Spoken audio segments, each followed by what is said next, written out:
Innama yuridullahu an yudhiba ankum ahlal baiti wa yutahhirakum tathhira. Allah menghendaki untuk membersihkan kamu ahlul bait dan mensucikan kamu sebersih-bersihnya. Ayat itu konteksnya istri-istri Nabi, jelas. Karena awalnya kan jelas, ya nisa an-nabi lastunna ka'ahadin minan nisa'i taqaitunna fala taqwadna bil qaul dan seterusnya. Wahai istri-istri Nabi, kamu itu tidak sama dengan wanita-wanita lain. Kan gitu awalnya dalam surah Ahzab, ya. Kalau itu para ulama dengan jelas dari awal mengatakan yang mengeluarkan ummahatul mukminin, istri-istri Nabi sallallahu alaihi wasallam dan radhiyallahu anhunna ajma'in dari konteks ahlul bait itu orang yang tidak paham Quran. Tidak paham Quran. Adapun hadis-hadis Nabi sallallahu alaihi wasallam yang mewasiatkan untuk berbuat baik kepada ahlul bait, semua menunjukkan yang dimaksud ahlul bait atau dalam bahasa Arab disebut juga dengan itrati, kata itrah itu yang dimaksud istri-istri Nabi yang paling pertama masuk dalam konteks tersebut. Hanya saja kelompok Syiah yang akhirnya dari awalnya pemahaman begitu, itu mengkhususkan hanya pada keturunan Ali bin Abi Thalib. Dan nanti akan datang lagi sejarah. Kenapa setelah Al Hasan bin Ali khilafah pindah kepada Al Husain bin Ali saudaranya, setelah itu dalam mazhab atau dalam sekte Al-Imamiyah atau Ismail Asy'ariyah, kelompok yang mengatasnamakan diri mereka Ahlul Bait atau kelompok penolong-penolong Ahlul Bait dan membatasi imam itu hanya 12 orang saja. Itu kenapa hanya membatasi imam setelah Husain bin Ali semua dari keturunan Husain bin Ali saja. Ali bin Husain bin Ali. Setelah itu semua dari keturunan Husain bin Ali. Dan tidak ada lagi dari keturunan Al Hasan bin Ali. Dalam kelompok Imamiyah itu mereka itu begitu. Dan dari situ nanti akan bersumber konflik di antara kelompok Syiah sendiri, siapa yang paling berhak menjadi khalifah setelah Husain bin Ali. Nanti akan ada kelompok Ismailiyah, ada kelompok macam-macam di situ. Ada kelompok Al-Hanafiyah yang meyakini bahwa menjadi khalifah setelah Husain adalah Muhammad bin Hanafiyah, anak langsung dari Ali bin Abi Thalib, tapi dari ibu yang lain. Kalau mengaku Ahlul Bait hanya dibatasi pada keturunan Ali bin Abi Thalib radhiyallahu anhu. Nah, kita kembali. Jadi dalam perjalanannya kelompok yang sekarang ini ada itu berangkat dari pemahaman bahwa yang paling berhak menjadi khalifah setelah Rasulullah SAW meninggal dunia adalah Ali bin Abi Thalib. Itu pengakuan mereka.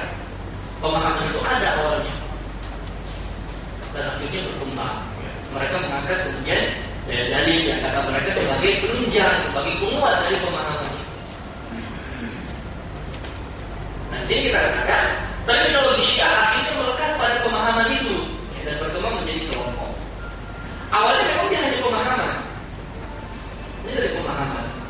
Awal itu dia mulai muncul dari tahun terbunuhnya Utsman bin Affan. Jadi mulai akhir-akhir kepemimpinan beliau itu sudah mulai kita itu mengerucut. Pemahaman itu sudah mulai berkembang. Ali bin Abi Thalib jadi khalifah, semakin berkembang pemahaman itu. Tapi masih dalam bentuk pemahaman. Lalu pemahaman ini akhirnya didukung oleh peristiwa-peristiwa besar yang terjadi. Nah, nanti kita bahas itu pada poin ketiga sejarah Syiah. Ya. Nah, jadi sebagai istilah Syiah yang menjadi kelompok bersumber atau berakar pada pemahaman seperti itu. Khalifah pengganti Rasulullah SAW adalah Ali bin Abi Thalib. Langsung begitu, Ali bin Abi Thalib. Dan pengganti Ali adalah Al-Hasan bin Ali.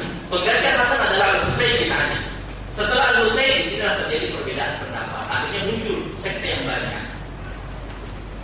Yang sekarang paling besar adalah sekte Al-Imamiyah yang meyakini tentang imamah, atau disebut juga dengan sekte Al-Ithna Asyariyah yang mengakui bahwa imam itu ada 12 orang.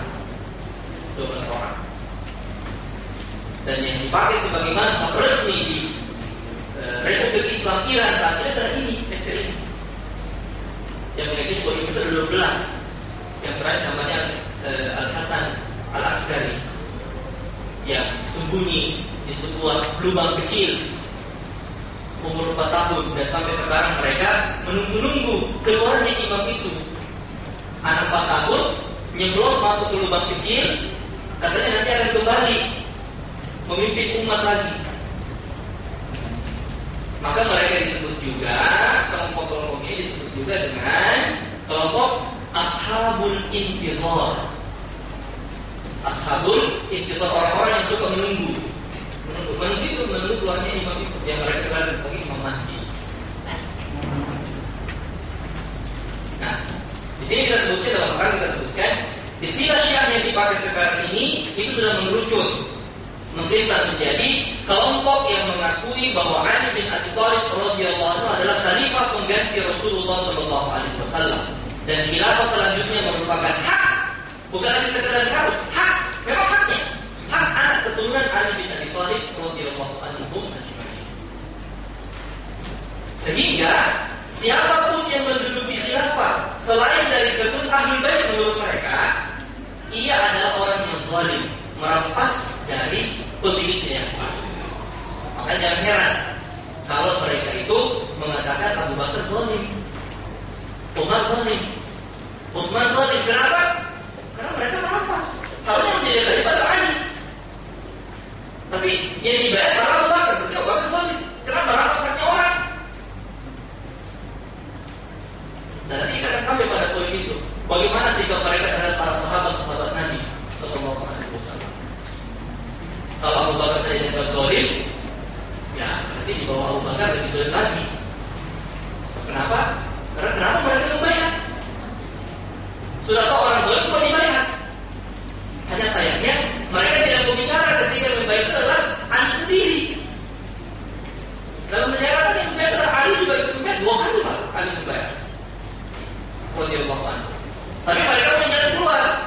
Jalan keluarnya adalah apa? Itu adalah sifat taqiyah. Ali taqiyah waktu itu. Beliau tidak mau terus terang bahwa khalifah sudah dia. Sudah dia. Tetapi karena Abu Bakar sudah disepakati dan tidak ada orang yang mendukung Ali, maka Ali juga ikut-ikut dan membela. Taqiyah 2 kali. Kemudian dari saya selalu berperhatian, inilah istilah yang dipakai sekarang. Itulah istilah Syiah sekarang ini. Jadi dari historinya tadi dipakai di zaman konflik dua, kemudian setelah itu berkembang dalam sejarah pemahaman, akhirnya sekarang sudah mengerucut, nah sampai pada saat ini. Sebenarnya secara teks, secara literatur, ya, ada kelompok yang mulai mengembangkan pemahaman tadi itu.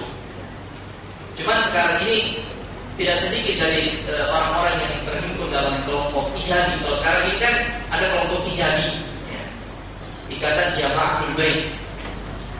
Tapi tentunya karena orang-orang Indonesia semua, Ahlul Baitnya di mana nggak tahu, yang dunia di mana nggak tahu. Jadi Ikatan Jamaah Ahlul Bait, tapi orang Indonesia. Keturunan Ali nggak tahu, nyambung di mana nggak tahu, tapi ngaku sebagai Ahlul Bait. Itu menolak agama itu. Nanti itu anggapan bahwa ada kelompok yang pertama memotori itu, yang disebut dengan kelompok As-Sabaiyah. Kelompok As-Sabaiyah ini adalah kelompok yang dipromosikan oleh seorang yang bernama Abdullah bin Saba. Abdullah bin Saba itu sendiri adalah seorang yang datang dari negeri Yaman. Dia beragama Yahudi. Dan ngaku masuk Islam. Akhirnya membuat fitnah ini. Secara